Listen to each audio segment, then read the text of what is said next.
Your entire life is a lie. All your social habits are a lie. They were constructed within society.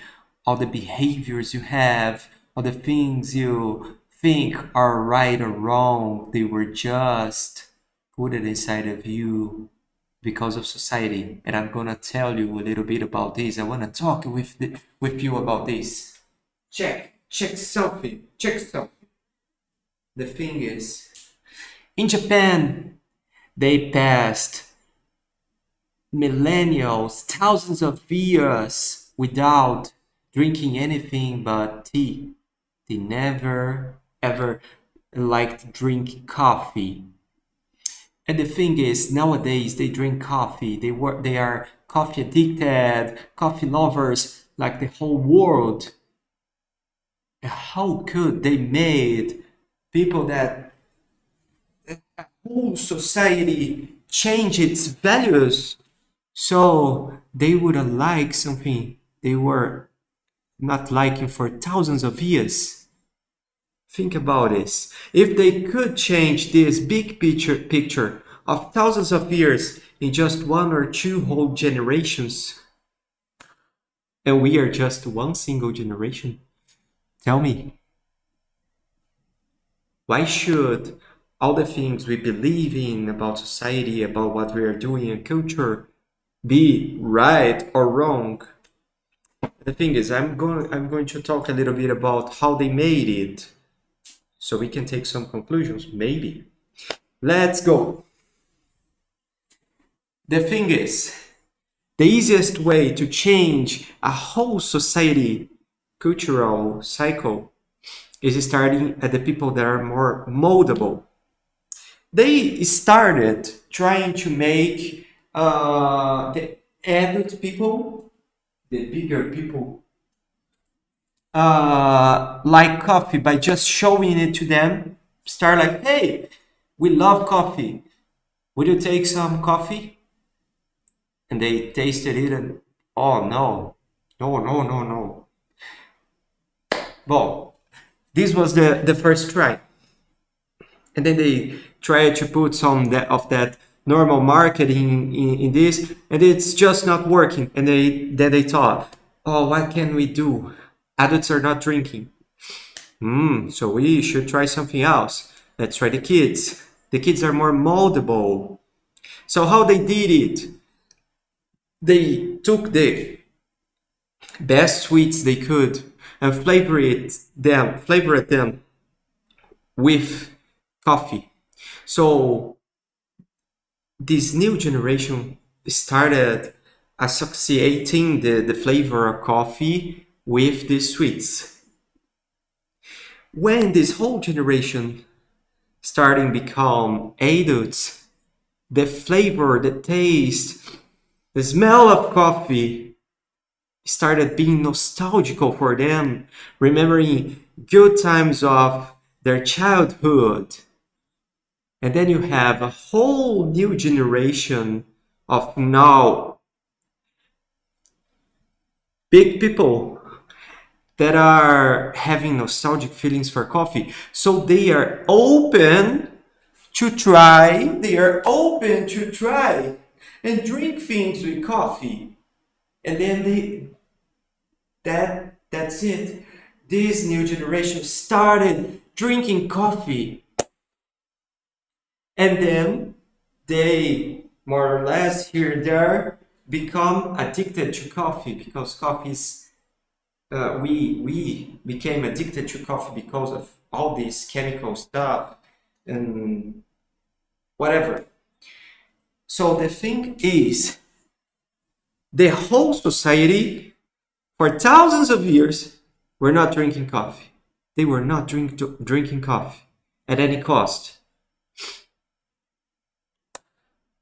And in one or two generations, this entire build was ripped down because the child of the last generation become adults and their values will become the values of society.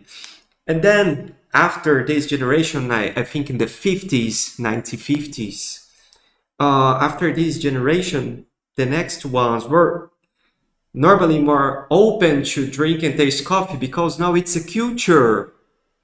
So the adults were drinking coffee, lattes and whatever regularly.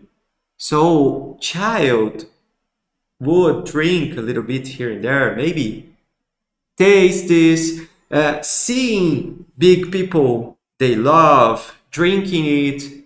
So it's easier to make a connection with coffee and think that coffee is good, coffee is social acceptable. We have all this herd mentality behavior because we are survivors, and to survive in nature we should follow the herd. Our subconscious is primitive and trying to make us being alive in this concrete jungle. So we should follow society. But let's go a little bit further to end this video. The thing here is a whole society were not liking to drink coffee. They were not it tastes bad for them. It smells too much hard for them. And then in 30 years, people were loving coffee and their kids were using coffee. So what's the point here? The point is we should question ourselves, our culture, our labels, even our visions of what's good and bad. Because the big business teaches us. They use it a way to manipulate a whole society, a whole country's culture, values in one generation. So the point is, everything you believe, everything you think is right or wrong, is good, is nostalgic, maybe it's just a construction. That's not a problem. But the thing is, who built these habits in you? Who put these habits on society? And what they wanted with it? This habit of drinking coffee, making people addicted with coffee in Japan was a way to big sellers, big business to make people consume coffee in a country. So it's about selling a product. These big companies made this profit. The second thing about coffee is how it changes totally our behavior. Coffee is a drug. But this is the point for another video. So I wanted to start making videos, talking with you about the things I find wrong or right in society. And this is the first video. And now I'm cheering this because I'm not talking anymore with the four walls or seven of this little room I'm in. I'm talking with you guys. And if you want some more of this piece of information or wanna talk with me about this or find people that are wanting to have all these discussions about society and whole stuff here down, you can join us, okay? So that's it. Think about your whole values. You should find the point of your whole values. Big business made a whole country that hated coffee start loving it and using it day after day in their lives in 30 years. So what they could make with us? The values of society are something that are good for us or good for them. Maybe what's good for us and for them is the same, and maybe not. Ooh, I'm going just to start with this. Have a good day, good night, whatever. Bye.